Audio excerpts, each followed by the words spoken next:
Welcome back to the Lumiose Post, where we talk about all things Pokemon, and today we are getting into some very fun fan speculation, fan fiction, if you want to call it.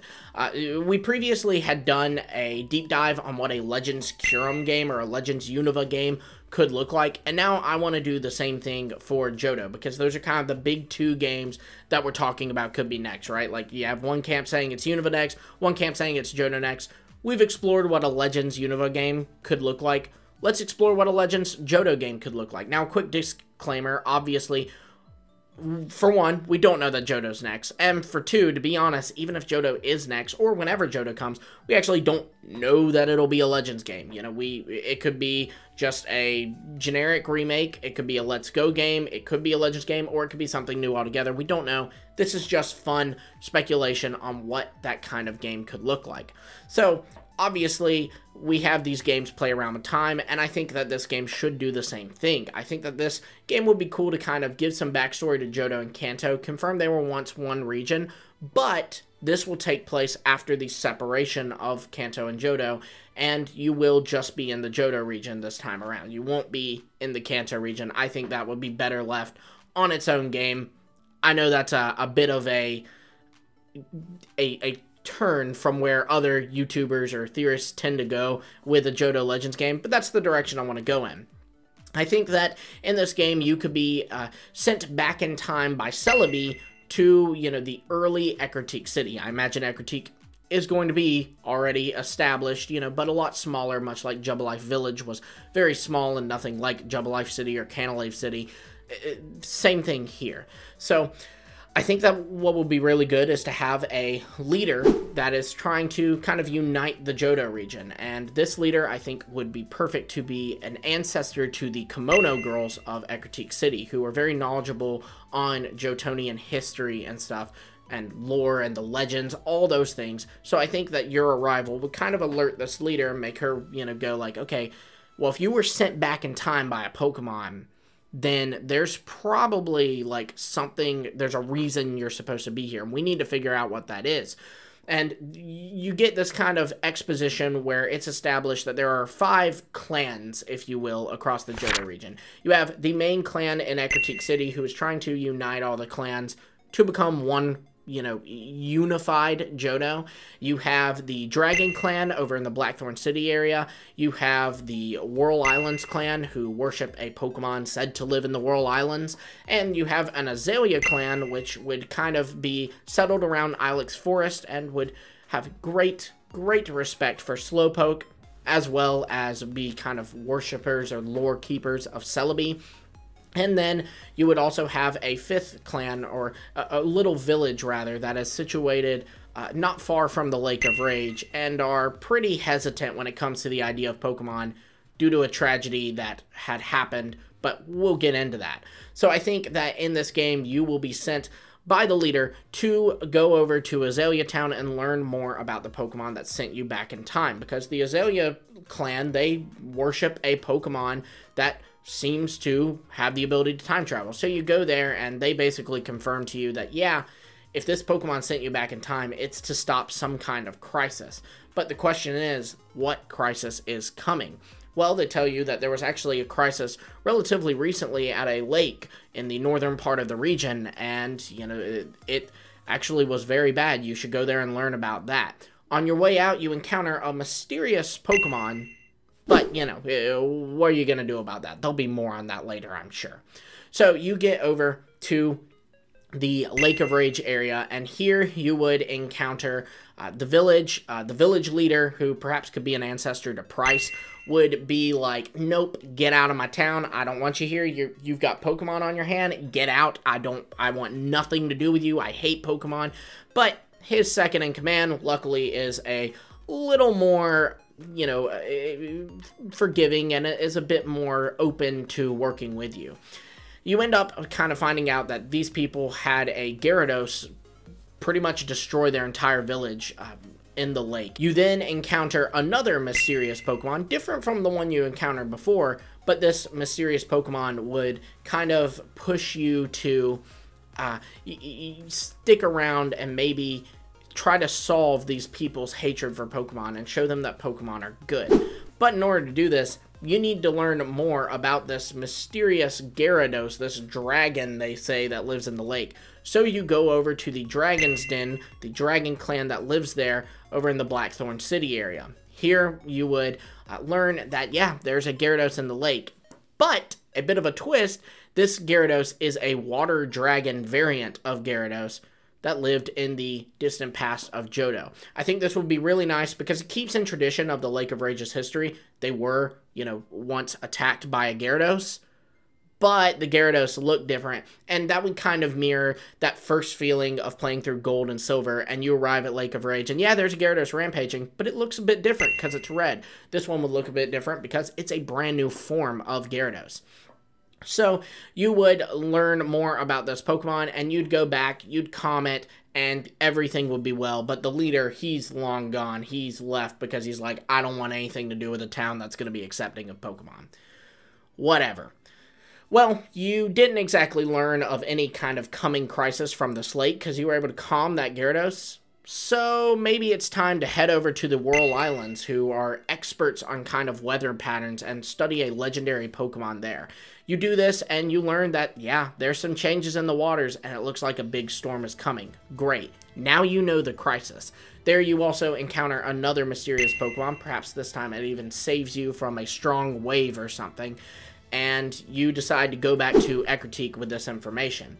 Now you are all united. There's you there, the Kimono leader, you have the Blackthorn leader, you have the Whirl Islands leader, and the Azalea leader all here. Now, again, the village leader, he's left. He's done. He wants no part of this. But his second command is in here to kind of talk and learn things as well. Well, as you're all talking, you basically come to the conclusion that, yeah, if a big storm's coming, you know, it could be connected to that Pokemon that lives in the Whirl Islands. You would do some investigation and end up finding out that, yes, indeed, Lugia has been summoning a storm because it has been captured by the village leader at the Lake of Rage, who is tormenting this Pokemon and is, you know, basically trying to get revenge on it because of all the suffering that his village went through. You defeat the leader, you free Lugia, but no, Lugia doesn't trust humans now, and it summoned a storm.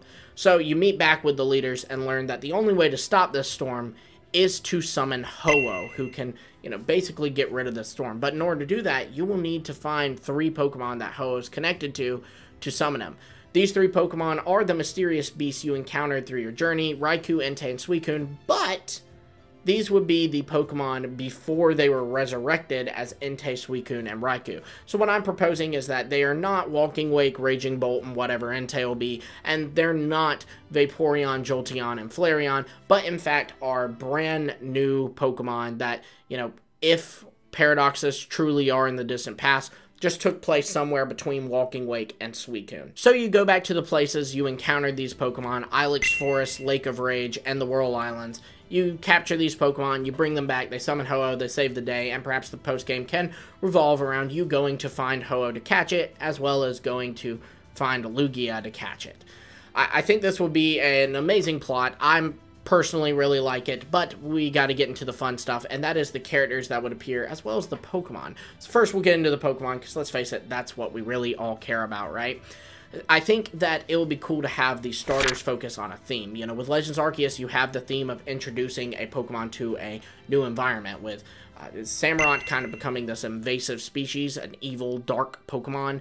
Decidueye becomes this Pokemon it's making it, but it's having to fight to survive, and Hisuian Typhlosion, quote-unquote, died out. It didn't really, but, you know, it's to represent dying out. That's why it grabs the ghost typing. I propose with Legends Unova, they will represent the themes of past, present, and future. So I think with these, it would be cool to have the theme of the harshness of nature. You know, they're very harsh aspects of our world, natural aspects. You have storms, you have natural disasters, and you have the wildlife. I think that a great representation of the storms would be a Water, Ice, and Empoleon, perhaps with the hidden ability Snow Warning. This would be a Pokemon said to create blizzards, and it would, you know, just be a powerful force of a Pokemon, and is kind of feared because of its control of storms. Perhaps you can color swap Empoleon here, have, you know, more white, less dark blue, and those little dots you see on its design Could maybe represent like little snowflakes or something. I don't know. Its trident will become icy, and the metal parts would, again, become a cooler blue color and be more icy looking instead of metallic looking.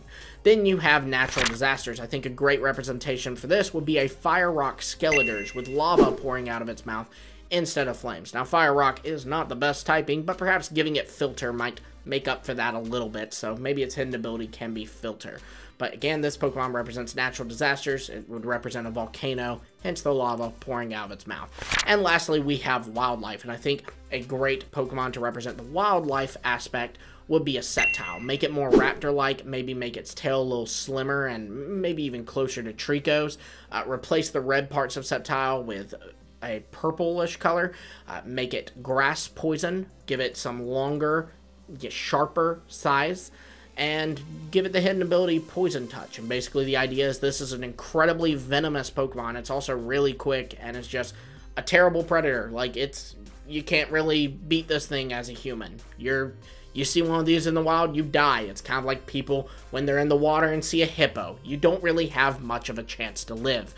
This would be a Pokemon kind of representing that aspect of wildlife. Some other Pokemon I think that we could see are, of course, the Water Dragon Gyarados I mentioned before, as well as maybe a Fighting Flying Pidgeot variant for our flyer in the game, a Electric Fire Zebstrika evolution as our runner in the game, a Rock Dragon Druddigon evolution as our climber in the game, and then for our swimmer, I actually think it would be good to have a variant of Wailmer that then evolves into an evolution that's different from Wailord, that becomes more slimmer and more whale-shaped and is water dark type, with the idea being like it's this massive Pokemon that people fear because of how massive it is, but it's actually a very gentle, sweet, intelligent creature. And it also has to be a pretty big Pokemon for it to cross through those whirlpools you're going to have to get through. Now, as for the characters that could appear in this game, like I said, a Kimono Lady ancestor would be perfect as the kind of leader that you're working with.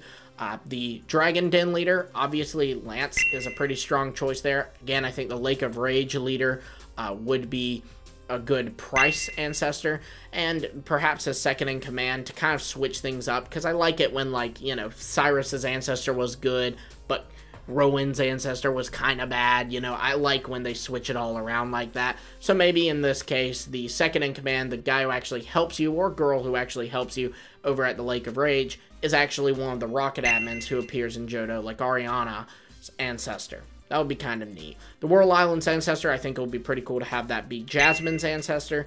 And then the Azalea Town ancestor, I actually don't think it should be Kurt. I think it should be Faulkner, because Faulkner has a sick design, and I love Faulkner. But then perhaps maybe you do have Kurt's ancestor teaching you how to craft. Some other characters that could appear from Legends Arceus could be Kamado, perhaps, in the post-game. You know, he travels to the Johto region to hear that his hometown actually has come to love Pokemon. You know, he revisits it to think about that. Maybe Benny is with him as well, or maybe it's just Benny and not Kamado who returns. I also think it'd be neat to have a small Volo cameo over in the Ruins of Alph, because if you've been on this channel for more than 5 seconds, well, you know that I love Volo and really want him to return. So that would be pretty cool to have him pop up in the Ruins of Alph. Maybe Laventon could also cameo as a friend of the Kimono leader, and he would maybe even be who gave her the starters that she let you choose between. Then I also think it would be cool to have maybe a Morty ancestor who is kind of her second in command and like a rival character to you. Or not rival character, but like, you know how there's always an equal to you in a Pokemon game. Like Akari Array would be that in Legends Arceus. But yeah, I had a lot of fun making this. Be sure to let me know what you think of this, you know, hypothetical game. Obviously, again, we don't know that we're getting a Legends Johto ever, to be honest, much less anytime soon. And if it happens, the chances that it looks anything like this are slim to none. But it's fun to write this kind of stuff, so be sure to let me know what you think in the comments below. Be sure to like, subscribe, and hit the bell for notifications. And until next time, I will see all of you later.